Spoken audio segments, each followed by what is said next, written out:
பாதையாய் அலைந்த என்னை அன்பாய் அழைத்தீரே.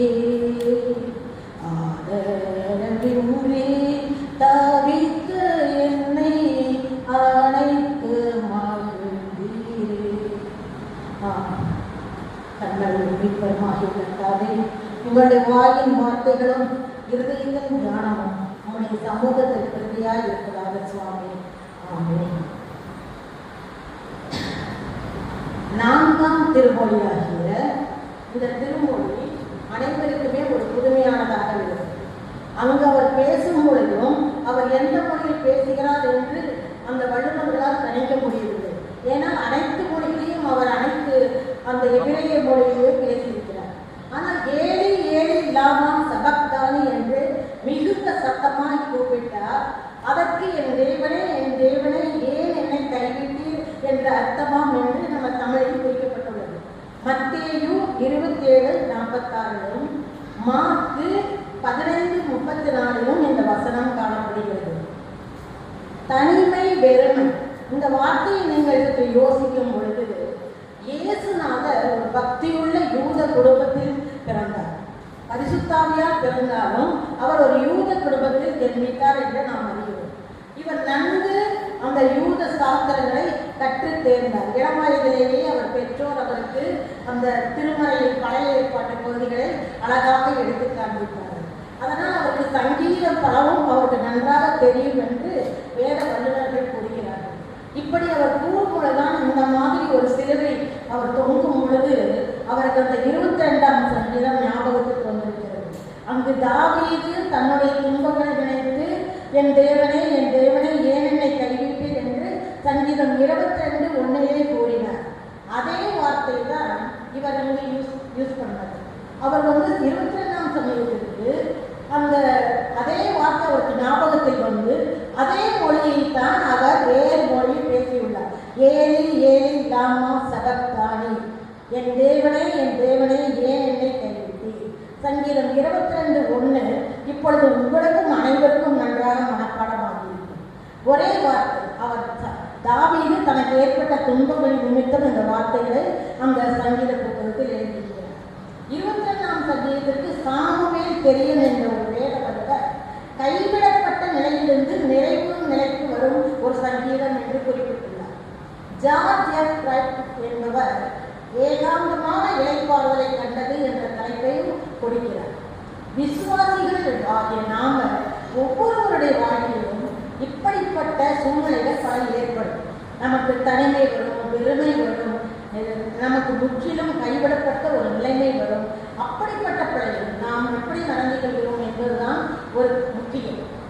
நாம் எப்பொழுதுமே இப்பொழுது நாம் கர்த்தருடைய கையிலே விழுவோமாக அப்படின்னு சொல்லி நம்முடைய தாவீது 2 சாமுவேல் 24:14 நாம் கர்த்தருடைய கையிலே விழுவோமாக, அவருடைய இரக்கங்கள் மகா பெரியது, மனுஷன் கையில் விளையாடிருப்பேனாக என்று பக்தன் தாவீது கூறுகிறார்.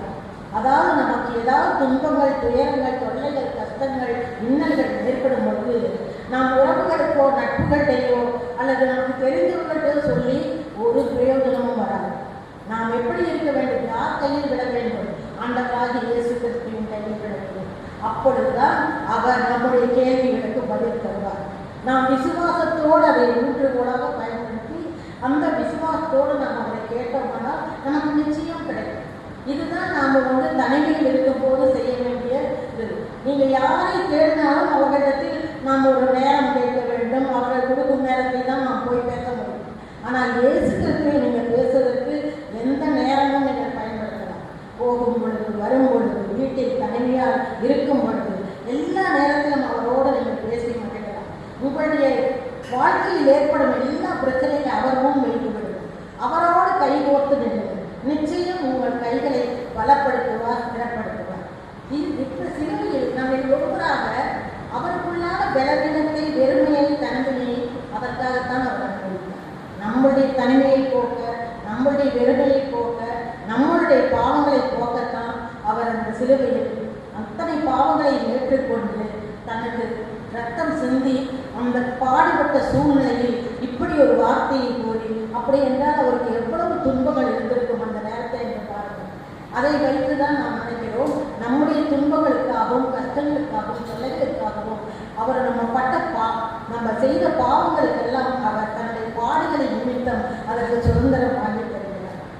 இப்போ நம்முடைய பலவீனங்களை குறித்து பரிசீலிக்கக்கூடிய பிரதான ஆசாரியர் நமக்கு இராமல் எல்லா விதத்திலும் நம்மை போல் சோதிக்கப்பட்டும் பாவம் இல்லாதவராக இருக்கிற பிரதான ஆசாரியர் நமக்கு இருக்கிறார் என்று எதிரியை ஞானம் வருகிறார் பிரதான வசனத்தை நாம் பார்க்கிறேன். ஆதலால் நாம் இயேசு கிறிஸ்துவை கிட்டி சேர்வோம் என்பது தவறே அல்ல. சிலுவை பாடுகளின் உச்சக்கட்டத்தில் மிக தேவையான நேரம் இதுதான். முதல் வார்த்தை ஐயா அவர்கள் பேசும்போது சொன்னார், ஒரு ஜெபமான வார்த்தை என்று. அடுத்து 4ஆம் மதியில் இருக்கும் இந்த வார்த்தையும் ஒரு ஜெபமான வார்த்தை தான். ஆனால் முதல் வார்த்தையில் ஒரு பிதாவே இவர்களுக்கு பணியும் என்று கூறுவார். இந்த ஜெபத்தில் ஒரு ஏலி ஏலிலாமா என்றுதான் கூறுவார். அந்த ஏலி ஏலிலாமா என்பது தமிழில் அர்த்தம் கொள்ளும்போது என் தேவனை என்று வந்தது என்று அர்த்தமா என்று கூறுகிறார்கள். அதே போன்று இறுதி வார்த்தையான பிதாவே உங்களுடைய கைகளில் நாவை ஒப்புவிக்கிறேன் அப்படின்னு சொல்லி ஒரு ஜெப வார்த்தையாக தன்னுடைய 7 திருமொழிகளை அந்த கடினமான நேரத்திலும் முழங்கி முடிக்கிறார்.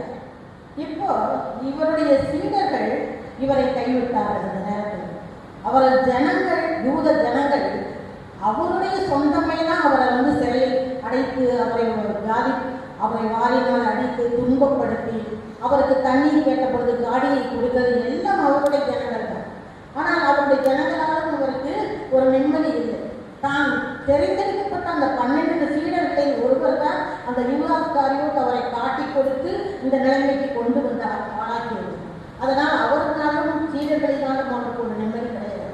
அவர் இப்பொழுது என்ன சொல்றார், அந்த வேதனையெல்லாம் அவரால் தாங்கிக் கொள்ள முடிஞ்சிச்சு. ஆனால் இப்பொழுது தன் தேவனாலும் கைவிடக்கூடக்கூடிய சூழ்நிலையில அவர் வந்திருக்கிறார். ஒருவன் மனுஷனால் கைவிடப்படலாம், ஆனால் தேவனால் கைவிடப்படுவது எவ்வளவு வேதனை என்பது பரிதாபமான ஒரு காரியம். நாம் நம்ம மனுஷத்தினால எத்தனையோ முறை கைவிடப்பட்டிருக்கிறோம். எத்தனையோ விஷயங்களை நம்ம ஏமாற்றிருப்பாங்க, நமக்கு செய்யணும்ட்டு செய்யலைன்னு இருப்பாங்க, நமக்கு ஆறுதல் சொல்லணும்ட்டு ஆறுதல் சொல்லாமல் இருப்பாங்க, அல்லது நம்ம முன்னால் விட்டு பின்னால் பேசுவாங்க. இந்த மாதிரி நம்முடைய உறவுகள் நட்புகளும் இருப்பார்கள். இருந்தாலும் நமது ஆண்டவராகிய இயேசு கிறிஸ்துவும் அதே பாடங்களைத்தான் அனுபவித்தார். மனுஷியமாக வந்த பொழுது அவரும் இந்த பாடுகளை அனுபவித்தான் செய்தார். ஆனால் அவருக்கும் அந்த தேவன் அந்த நிமிடத்தில் கைவிட்டார் என்றால் எல்லாவற்றுக்கும் காரணம் நாம் செய்த பாவம் தான். நம்முடைய வெறுமைகளினாலும் நம்முடைய தனிமைகளையும் அவர் ஏற்றுக்கொண்டார். அவர் நமக்காக தான் அந்த பரிதாபமாக அந்த சிலுவையில் அறையப்பட்டு அந்த வாரினால் அடிக்கப்பட்டு முள் கிரீடத்தை சூட்டிக்கொண்டு அந்த கனமான சிலுவையை தூக்கி அந்த கொல்கத்தா மலையில் ஏறி செல்கிறார் என்று நாம் பார்க்கிறோம். அந்த இஸ்ரேல் நாட்டில் அந்த கொல்கத்தா மலை என்பது உச்சியில் ஏறுவது போல இருக்கிறது. பல படிகள் போட்டு இருக்கிறார்கள். கீழே அந்த முள் கிரீடங்கள் விற்கப்படுகிறது. அந்த சின்ன சின்ன மர சிலைகள்லாம் விற்கப்படுது. சிலர் அதை ஒரு வேண்டுகோளாக எடுத்துக்கொண்டு அந்த சின்ன மரசிலையை தூக்கிட்டு நடக்க முடியாது. அப்படி ஒரு செங்குத்தான ஒரு பாதையாக இருந்தது. அப்போ நான் நினைச்சுக்கிட்டேன், நான் சென்ற பொழுது நினைத்து இப்படி ஒரு விசுவாசம் உள்ளவர்களாக இருக்காங்க. ஒரு சின்ன சிலுவையை கூட தூக்க முடியல. ஆனால் அன்று நம் ஆண்டவரால் இயேசு கிறிஸ்து அப்படி தூக்கி சென்றார் என்றால் அவருக்கு உதவி கடவுளிடம் தான் கிடைத்திருக்கு. ஆனால் அந்த நிமிடத்தில் அவர் கைவிடப்பட்ட சூழ்நிலையில் தான் இந்த வார்த்தையை அவர் வேதனையும் பரிதாபமாக கூறுகிறார். ரத்தம் ஒழுங்கிக் கொண்டிருக்கிறது, கண் மங்கிக் கொண்டிருக்கிறது, சரீர பலரெல்லாம் அற்று போனது, நரம்புகள் மூட்டுகள் தாங்க முடியாத வலி, சிலுவையை கூட அசையக்கூட முடியவில்லை. மட்டுமல்ல தொடர்ந்து அந்த காலம் உலக பகுதியும் மூடிக்கொண்டு அமைதியாக இருந்த கிறிஸ்து இப்போ மிக துயரமாய் மிக சத்தமாய் ஏறி நாமா சபத்தானே என்று சத்தமாக கூப்பிட்டார். தன் உள்ளத்தின் அங்கலாய்ப்பை அவர் எடுத்துக்காட்டினார். மத்தேயு 27:46 பார்த்தார். அவர் இந்த வார்த்தையை கூறும் பொழுது கீழே அந்த பரிசேயக்காரர்கள் அவன் ஏழியை கூப்பிடுகிறான் என்றார். ஏன்னா அவன் ஏழி நாமா சபத்தானே என்று ஏதோ ஒரு வழி சொல்லி